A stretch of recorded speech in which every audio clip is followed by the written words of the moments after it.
I've had a lot of fun recapping my experience at the parks on my 2018 cross-country trip.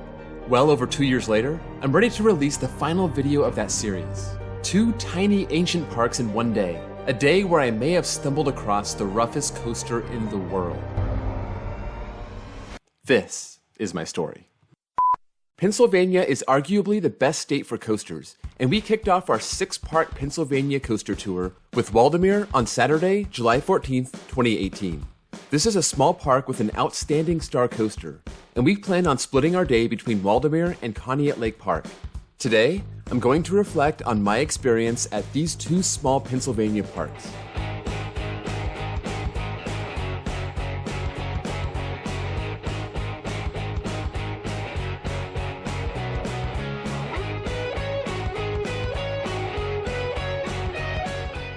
We got to Waldameer right at opening and decided to go for the all-day unlimited wristband for $30 so we could get multiple rides on Ravine Flyer 2. The park does give you the option to pay per ride, and with the free parking, for a cheap price, you can just stop by, get the credits, and get out of there. One of the weird things about this park is that it doesn't open till noon, and not all of the rides open right away. Ravine Flyer 2 isn't scheduled to open until an hour after the park opens, and I don't believe that anything was open when we got there. Eventually, they opened the Sky Ride, which is really long because it doesn't drop you off on the other side of the park. It goes around in a complete loop, so if you ever catch a ride on this, make sure that you're aware of how long it takes. While we were on the Sky Ride, we saw that Comet was open, so we went over there. The line wasn't too bad, and they were running 2 trains, so we got on pretty quick. I was surprised how much of a family coaster this was. It felt a lot like the Woodstock Express coasters at Kings Island and Kings Dominion. After Comet, we went to wait for Ravine Flyer 2 to open. There were a decent amount of people already lined up, but the line went very quick with 2 train ops. My first ride was a little disappointing, but since this is the premier ride at the park, we decided to do a few laps. On my second ride, the lap bar came up a few clicks after the first drop, so I was absolutely flying on those airtime hills. This ride showed me what this ride could really be. Unfortunately, I found this ride a little rough, and it was hard to keep the lap bar from stapling me throughout the ride. So all in all, Ravine Flyer 2 was not as good as I thought it would be. After 4 rides on Ravine Flyer 2, we got a ride on the Ferris wheel for pictures. And if you get lucky with the timing, you can get some amazing shots of the riders on Ravine Flyer 2. And lucky for me, the Ferris wheel was stopped at the exact right times. We finished our time at Waldameer by getting a ride on Steel Dragon, the Maurer spinning coaster. I love spinning coasters, and this was a really good ride. And I didn't even mind the 25-minute wait because there were plenty of great photo ops in the queue. We got our souvenirs and left after 3 hours. Here are my overall impressions of the park. This park needs more. Comet is a family coaster. Steel Dragon is pretty much a family coaster. Ravine Flyer 3 is a kiddie coaster that we didn't ride, and Ravine Flyer 2 is the only real legitimate thrill ride here. It's now been over 10 years since they added a coaster, unless you count that new SPF spinner, and they need something else that's really legit to help out Ravine Flyer 2. This park is really small, and I'm not even sure how interested they are in expanding. They have a pretty small parking lot which was overflowing on a pretty crowded Saturday. You can have fun here for a couple hours, but it's not a place that I would come back to unless they got something new. The biggest surprise was the ride on Ravine Flyer 2, where the lap bar came up a few clicks. This revealed to me how good this coaster could be. The biggest disappointment was that Ravine Flyer 2, in general, was not an elite coaster like I was expecting.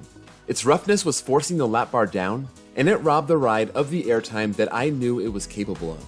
Pretty basic ride count, 4 on Ravine Flyer 2, 1 on Steel Dragon, 1 on Comet. If you saw my cross-country vlog, one of the funnier side stories was our quest to find a car wash, and that started on our drive between Waldameer and Conneaut Lake. Google first took us to an old, boarded up and abandoned place, and then it took us to someone's barn, so we gave up for the time being. We got to Conneaut Lake Park a little after 4, and the first thing you notice is how you just kind of park wherever is open. Some people were parked on a grassy area, and when you get out of your car, you're not entirely sure if you're in the park or not. We wandered in and paid our $10 for unlimited rides and went straight for Blue Streak, the 1938 Woody that's the star of the park. One of the quirks of this ride is the manual braking system. This is not a bad ride. It has a basic out and back layout, but the roughness actually made me afraid that I would hurt my back.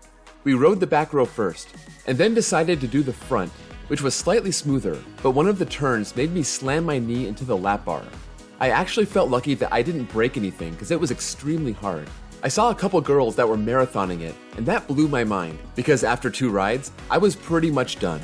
On our second ride in the front, we also overshot the brakes, and we ended up on the loading side of the station, so we had to kind of swing around the rail back to the unloading side so we could get to the exit ramp.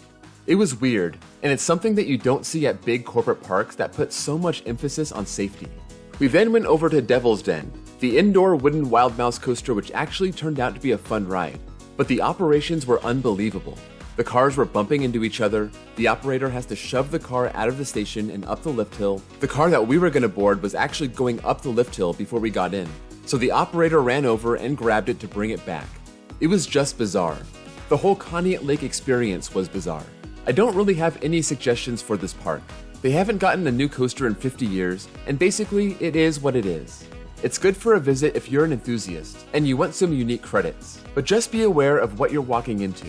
The biggest surprise was how fun Devil's Den was, and the biggest disappointment was how rough Blue Streak was. I trust most parks to keep their rides in good enough condition so that they're safe, but I didn't really get that vibe with this park and Blue Streak. We left after about 30 minutes, and yes, we finally found a car wash on the way down to Kennywood. Let me know what you think of these 2 little northwestern Pennsylvania parks, and what they could do to take the next step to improve. Also, if you enjoyed this video, be sure to give it a like, and if you're not subscribed yet, please consider doing so. And I'll see you guys all next time.